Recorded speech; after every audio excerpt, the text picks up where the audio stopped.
Celui qui fait le péché est du diable, car le diable pêche dès le commencement. Si le Fils de Dieu s'est manifesté, c'est pour détruire les œuvres du diable.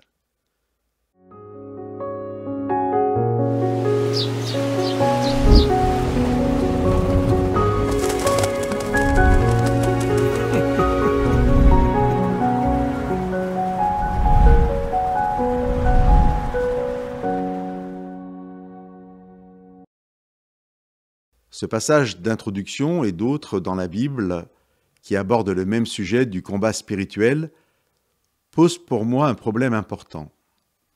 Si cette destruction du diable, cette destruction des œuvres du diable, cette victoire que Jésus-Christ a acquise définitivement à la croix contre Satan est une réalité, si Satan est vaincu, pourquoi dois-je encore livrer des batailles spirituelles ? Prenons le temps de lire 3 auteurs différents du Nouveau Testament qui parlent de la victoire de Jésus-Christ. Paul, dans la 2e lettre à Timothée au chapitre 1.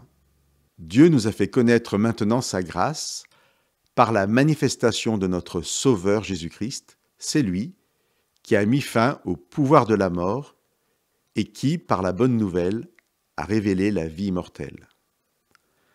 L'auteur de l'Épître aux Hébreux au chapitre 2. Puisque ces enfants sont tous des êtres de chair et de sang, Jésus lui-même est devenu comme eux, il a participé à leur condition humaine. C'est ainsi que par sa mort, il a pu écraser le diable qui détient la puissance de la mort. Et enfin, l'apôtre Jean, au chapitre 3 de sa première lettre, le Fils de Dieu est apparu précisément pour détruire les œuvres du diable. Ainsi, contrairement à ce monde terrestre où chaque bataille participera à déterminer à qui reviendra la victoire finale de la guerre, dans le monde spirituel, je suis amené à livrer des combats alors que Jésus a déjà remporté la victoire, que la guerre a déjà été gagnée. C'est cela qui peut apparaître choquant pour certains et incompréhensible.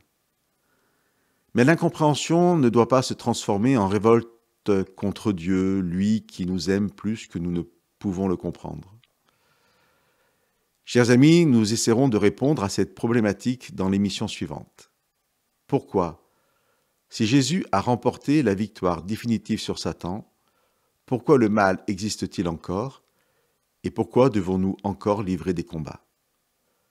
Pour l'heure, que chacun, au-delà des incompréhensions qui peuvent être les siennes, soit dans l'assurance de l'amour de Dieu manifesté en Jésus-Christ, de la victoire totale acquise par ce dernier sur Satan et la mort, et de la foi que Dieu nous donne pour que chaque jour, en nous, la paix règne malgré nos combats. Chers amis, je prie pour que chacun vive cette paix et ressente la bénédiction de Dieu dans sa vie.